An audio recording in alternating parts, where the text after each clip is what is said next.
আপনাদের আমার এই ক্ষমাটা দেখে মনে হইতেছে না যে এই মেয়ে তার ক্ষমাটা এমনি রাখছে কেন? ভাই দুঃখে কষ্টে যন্ত্রণায় আমার এই দুঃখ কষ্ট যন্ত্রণা শোনার মতো আমার এই বাসায় কেউ নেই। কারণ এ বাসায় যত রকমের সমস্যা, যত রকমের প্রবলেম সব আমাকে নিয়ে আর আমার মধ্যে। তা আমার এই দুঃখ কষ্ট যন্ত্রণা তো কেউ শুনবে না, তাই আপনাদের কাছে বলতে আসছি।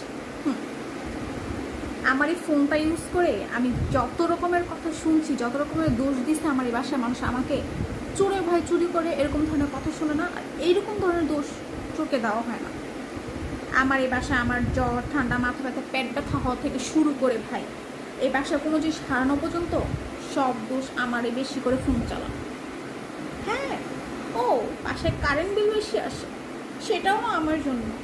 সারাদিন ঘরে বসে থেকে আল্লাহর রাস্তে ফ্যানটা ছেড়ে, সেই জন্য বাসায় মনে হয় আমার রুমে ফ্যান ছাড়া আর কোনো ফ্যান চলেই না।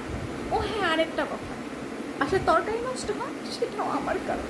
হ্যাঁ, আমি কেন রান্নাঘরে একটা বারের জন্য গেলাম না?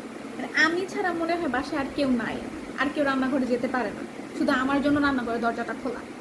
এইগুলো আমার শুনতে হয় ভাই। কারো কোনো জিনিস হারানো গেছে, আমি যদি একটু খেয়াল খেয়াল করে রাখতাম, একটু খোঁজ খবর রাখতাম, তাহলে হারানো যেত না।